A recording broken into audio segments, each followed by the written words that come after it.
Hi, hello, welcome back for another Saturday video. My 31st birthday was last month and I'm done celebrating, I'm over it, but I did want to share with you this weekend some books that I got for my birthday that were either sent or that I bought or picked out or what have you. I have 10 different titles that I'd like to share with you today, so let's talk about our birthday month haul here. First, I would like to start off by saying that I have some incredibly generous friends who sent me birthday gifts and they did not need to, but they were very kind to have done so. The first thing that I had gotten was a gift card to Barnes & Noble from my dear friend Amy, and I just forgot how much like full price books are. I'm so used to purchasing things from like First Book Marketplace or finding them really cheap for deals at different places or thrift stores. And like, holy smokes, a gift card does not go very far. And that's fine. I'm not complaining in any way, shape, or form because she did not have to give that to me at all.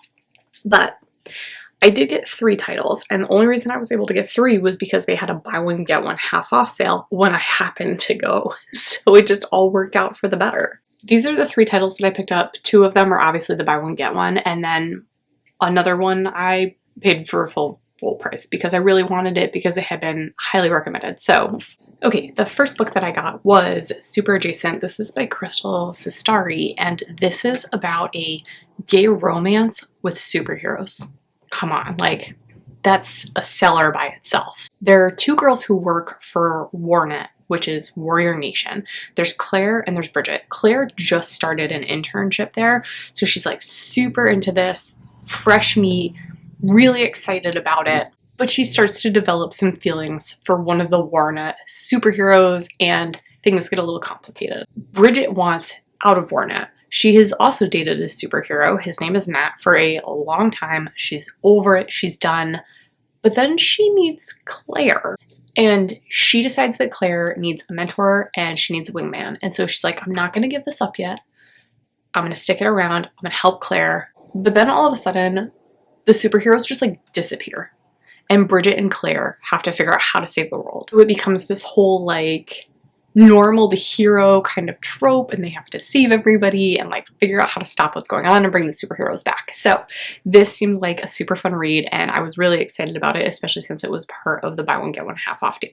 The second book that I picked up is A Song of Wraith and Ruin. It is by Roseanne A. Brown, and I have seen this cover floating around in numerous spots. I don't know a ton about it, but I love this cover. It is so gorgeous and stunning, and I just knew that I had to have it. And not only was it part of the buy one, get one half off, it's actually part of Barnes & Noble's monthly pick. For May it was. Before I share the summary about this, one thing that I noticed is there's actually a note from the author right in the beginning with some content warnings about things to be mindful of as a reader that you will encounter throughout this book. The protagonist Malik wants to leave. He wants to start fresh. He has been surrounded by war. His home is just war-stricken. It is desolate. He knows that he wants to start a new life and he's got to get out. A vengeful spirit comes and abducts his younger sister, and in order to get her back to make his escape, he makes this deal with the spirit that he is actually going to kill the crown princess in exchange for his sister's freedom. However, the crown princess seems like a total badass. She has her own incredibly deadly aspirations that she wants. Her mother is dead. Her court is about to mutiny on her, and she wants to bring her mother back. The way to bring her mother back is she needs the beating heart of a king. To get the beating heart of a king, she is going to marry someone, a king, and take his heart and resurrect her mother. So she's got some pretty dark plans, and somehow they're all going to meet and be involved, and there's going to be this triangle of murder, it seems like, or potential murder. Anyway, I really bought this for the cover. I think that it is absolutely stunning, and I cannot wait to read this one. The third book that I got with the gift card is a book from Neal Shusterman. I am a huge fan of his. I loved the Scythe series. I loved the Unwind series. I could talk about that for days. I absolutely loved it. I saw that Caroline had read this and had highly recommended it, so obviously I picked it up. I don't know anything about it except that she recommended it and that I love this author.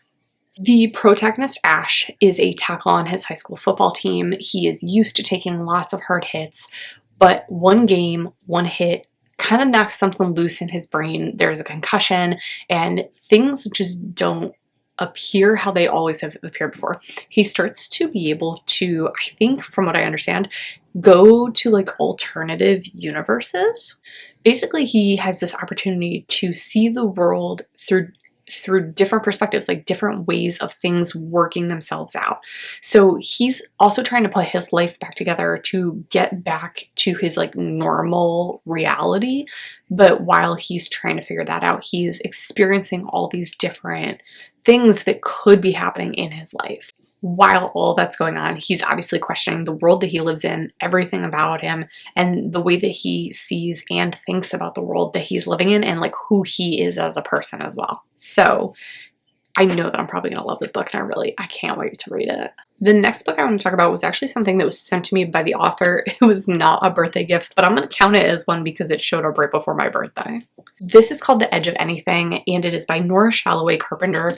It is about two girls who both have experienced their own kind of traumas, but they both need scholarships for college. They have this chance encounter where they actually meet and kind of become friends, and through their friendship, they start working through the demons that they have within them. But both of them have some secrets that are very, very, very dark, and if they are known, it could like change the course of how things are done. One of the things I love about this, and I haven't even read it yet, it's on my list to read this month, but it is set in Asheville, North Carolina, and like I love Asheville. That just stands out to my heart. The author specifically said that like, you know, it was something to read and then promote about mental health awareness within my classroom. So I'm really looking forward to introducing this one to students. It's probably not going to be this year, but it will definitely be included on my shelf for next year. These two books are from Lindsay. She bought them right off of my Amazon wish list because I am notorious for seeing different recommendations from people, different posts, and just mass adding books and then totally forgetting about them. I actually listened to this one when it first came out, Child of Blood and Bone, and it's been a couple of years since it came out, right? Let's see. 2018. Yeah, I think I bought it to listen to like a month after it came out, and I loved it.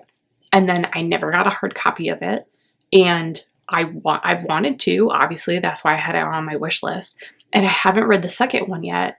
That's been on my wish list too. So I think what I'm going to do is at some point I'm going to reread this because I enjoyed listening to it, but I feel like I lost some aspects of it by listening to it instead of like seeing it physically on the page. So at some point I'm planning on rereading this, so then that way I can actually read the sequel. But this is one, I don't even want to put this on my classroom shelf, but I know I will. I might actually wait until it comes out on paperback and then add it because I really enjoyed this story, and this is just a beautiful, beautiful hard copy. If you haven't read this book yet, I highly recommend it. Here's a quick summary of it. In this book, Zaylee lives in Orisha, and it has been full of magic and burners and tiders and reapers, and her mother was a reaper and she had the ability to summon souls. However, the magic disappears, and so it is up to Zaylee. She has like one shot to bring the magic back. She ends up befriending the Rogue Princess. They're trying to defeat the Crown Prince. It's this whole fantastical battle to bring the magic back, and it is just incredible. It's such a good read. I'm so excited for the second one. I can't believe I haven't read it yet. So I'm going to try to make this a priority pretty soon, I think. Hopefully. I also have a lot of other stuff that I keep saying I'm going to make a priority, but hopefully soon, now that I have a physical copy of it, I can revisit it. The other book she sent was We Hunt the Flame by Hafsah Faizal, and I think maybe I had put this on my wish list because I saw Lindsay reading it, but I don't know anything about it. Shocking, I know. I just add books that look good, especially like when they look that good with the cover. I can't help it. Okay, so Zafira is a hunter. She pretty much disguises herself as a man, goes out, hunts to feed the people in her town or village. Nasir is a prince of death. He assassinates people who disagree with his father, who is the sultan. There is war brewing. The Ars sweeps closer with each passing day. I'm not sure what that is, but it engulfs the land in shadow. Zafira embarks on a quest to uncover a lost artifact to restore magic, but Nasir is sent by the Sultan on a similar mission to retrieve that same artifact that she's hunting and then to kill the hunter. So there's going to be a battle. There's going to be a battle between the two, and I wonder if this is like a enemies to lovers kind of thing. I'm not really sure. That was a really terrible synopsis that I gave of it. And Lindsay said that this is like one of her favorite fantasy series, so I trust her opinion. We did the Grisha grind together. We're usually like on the same page when it comes to fantasy, so I am gonna have to get to this soon. Next, these books are from Elizabeth because she is such a sweetheart and sent two books that I had recently added to my wish list, The House of Hollow and Lore. I think she knew how badly I wanted a copy of this because Molly had a post on it and it was just so gorgeous. This cover is stunning. I've heard a ton of great things about it. This is by Krystal Sutherland, and I am so excited to have a copy of it. This is a lot smaller than I thought it was, or at least it feels a lot smaller. It is, oh, there's an epilogue. Oh boy, like try not to read it and spoil it for myself. It's like under 300 pages. Okay, good. I didn't spoil it. So this is a significantly smaller book, and this is probably going to be one that I'm going to save like when I'm like desperate for something because I can't get into a groove. This is a dark fantasy-esque kind of novel. It is about three sisters who, when they were little, they went missing, and then they came back, but they looked entirely different. They have this white hair. They're like very model-esque. They don't really age, like they're very glamorous now upon their return. They're trying to fit in again, and one of the other sisters disappears again, and the other two sisters are trying to figure out what happened, where she went, why she's gone again, and to bring her back. This is described as dark, twisted fairy tale, like a twisted modern fairy tale, and the cover is stunning, and I am so excited to have a copy of this, ready to read. Lore is another one she sent by Alexandra Bracken. This is one I don't know anything about. I added it because I saw so many different people adding it, and I'm just glad to have a copy of it. Okay, so I have heard a little bit about this one, and I knew that it was about these Greek gods who are being punished for a past rebellion, and every so many years, every 7 years, they're forced to walk on the earth as mortals for a day, I think it is, and basically they have to try to survive as mortals in that day. So it has very like Greek Hunger Games-esque kind of feelings to it already. Our protagonist, Lore, she like left a long time ago. She doesn't want to acknowledge the hunt. She does not want to be a part of it in any way, shape, or form. So for years, she's just pushed this aside. But on the newest hunt, she is being sought out by two different participants. One is a childhood friend who she thought was dead, and the other is Athena, who is one of like the last remaining gods, who is wounded. She's offered this ability to make an alliance. She turns it down. She's just trying to survive. That's a pretty quick summary of it, but that's more than what I knew already. All I really knew was that it was like a hunt of gods and goddesses every so many years. And last but certainly not least, Kelsey sent me a copy of Pet by Akwaeke Emezi, and this is something that I have had on my wish list for a long time, and I don't know why I haven't gone back to get it because I've heard numerous wonderful things. It has won a Stonewall Honor Award, a National Book Award finalist, and the Walter Dean Myers Award. So those are some pretty substantial awards that it's won, and it's a shorter read. I'm definitely going to add it into my classroom library. I know it's more focused for YA. And Kelsey said in her note for this, she said that this is one like nothing I've ever read. The style they use is one of a kind. Read then chat. So I definitely will be. I really want to try to get to this one this month because this deals with a gay character. So this is kind of like my backup to my current TBR / if I need to make some alterations for Better Purple, I've got that. In this book, there are no more monsters. This is what children grow up believing, that like monsters don't exist, they can't hurt you, they can't scare you. And Jam believes this until she meets Pet, who is a monster. Pet emerges one day from her mother's paintings and is horns and colors and claws and just ferocious.